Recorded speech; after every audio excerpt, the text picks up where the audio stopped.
Sneha steel and furniture centre Salgare. आमच्याकडे steel भांडी, संसार उपयोगी साहित्य, sofa set, furniture, cooler, dining table, आटा चक्की व इतर साहित्यांचे एकमेव ठिकाण एक, व्हरायटी अनेक। आता शुभ मुहूर्ताची सुरुवात सलगरेतील स्नेहा स्टील मधील खरेदीनेच। वाजवी दर, सजवा फर्निचरने तुमचे घर। सर्व साहित्यावर बजाज फायनान्सची खास सोय उपलब्ध। स्टील भांड्यांना 5 वर्षे गॅरंटी, तर फर्निचर साहित्यास किडवाळीपासून लाईफ टाइम वॉरंटी। खात्रीशीर खरेदीसाठी मिरज पूर्व भागातील एकमेव ठिकाण Sneha steel and furniture centre Salgare. आमचा पत्ता रवींद्र वस्त्रनिकेतन शेजारी सलगरे। संपर्क 90 96 25 91 38। प्रत्येक बातमीतील घटनेच्या वास्तविकतेची तुलना थेट पाहत रहा चांगली अपडेट। विटा म्हैसाळ रस्त्याच्या चौपदरीकरणासाठी नुकतेच 975 कोटींचे बजेट मंजूर झाले असले तरी या रस्त्याची मूळ मंजुरी 2016 साली झाल्याचे स्पष्ट झाले आहे। माजी खासदार संजय काका पाटील यांच्या समर्थकांनी याचे पुरावे सादर करून आमदार रोहित पाटील यांचा हा रस्ता माझ्या पाठपुराव्यामुळे मंजूर हा दावा फेटाळला आहे। त्यांच्या म्हणण्यानुसार हा महामार्ग सुरुवातीला MSRDC कडे होता, मात्र संजय काका पाटील यांनी केंद्रीय मंत्री नितीन गडकरी यांच्याकडे मागणी करून तो राष्ट्रीय महामार्ग प्राधिकरणाकडे वर्ग करून घेतला। संपूर्ण भूसंपादन प्रक्रिया पूर्ण झाल्यानंतर केवळ निधीची अंतिम मंजुरी मिळाली आहे।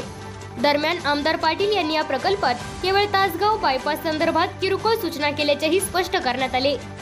16 वर्षाच्या आमदाराने 8 वर्षापूर्वी रस्ता मंजूर केल्याचा दावा करणे ही वस्तुस्थितीची गल्लत आहे, अशी टीका समर्थकांनी केली। या दाव्यांमुळे तासगाव परिसरातील राजकारण तापले असून पोस्टर बॉय राजकारण करणाऱ्या रोहित पाटलांनी आता तरी शहाणे व्हावे, अशी टीका प्रभाकर बाबा पाटील यांनी केली। याबाबत माजी खासदार संजय काका पाटील काय म्हणाले ते पाहूया। नमस्कार। काल परवापासून सोशल मीडियातून आणि पोस्टरवरून काही विषयांची चर्चा सुरू केली।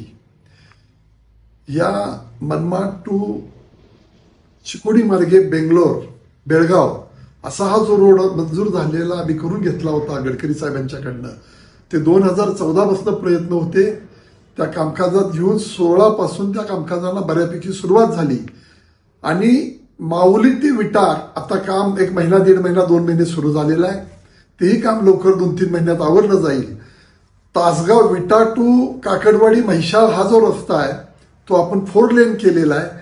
बाकीचे सगळे रोड तिथनं 3 लाईनचे रोड आहेत आणि स्वतः गडकरी साहेबांची पत्र मी केलेला फॉलोअप आता जुलै महिन्यामध्ये विटा टू पुढचा 975 तासगाव बायपास सहित त्या अॅन्युअल प्लेटमध्ये त्याला मंजुरी मिळाली की अनेक दिवस आम्ही त्याचे प्रयत्न करत होतो। तासगाव शहराला गर्दीनं खूप मोठ्या प्रमाणावर अडचणी होतात, तेव्हा तासगाव शहराच्या बाहेरून बायपास घेऊन आणि तो कवटेकनच्या अलीगडपर्यंत बाहेर काढलेला तो रोड आहे। तेव्हा आमदारांनी या सगळ्या गोष्टी केलेल्या कामाचं श्रेय घेतलं पाहिजे। तुम्ही आमदार आहात, पोस्टर बॉय म्हणून राज्याला तुमची ओळख करून देण्याची भूमिका आपली दिसून येते। त्या अंजनी तलावाच्याही बाबतीमध्ये लवकरात लवकर त्याचा पत्रव्यवहार काय केला, कुणी मंजुरी आणल्या, काय केलं हे सुद्धा, सिद्धेवाडीच्या तलाव्यातून डावा आणि उजवा कालवा रास्त्रीकरण आणि अंजनीच्या तलाव्यापर्यंत ते पाणी, हा सगळा प्रश्न तुम्हाला तात्काळ 2 दिवसामध्ये त्याचे सगळे खुलासे केले जातील। माझी विनंती आहे आमदारांना की आपण शेतकऱ्यांच्या प्रश्नावर लढूया म्हणून तुम्हाला मी आव्हान केलं होतं, पण शेतकऱ्यांच्या प्रश्नाची बाजू न घेता सत्ताधारी पक्षाच्या नेत्यांच्या मांडीवर तुम्ही जाऊन बसता आणि पोस्टर आणि नुसत्या सोशल मीडियाच्या माध्यमातून राजकारण होत नाही।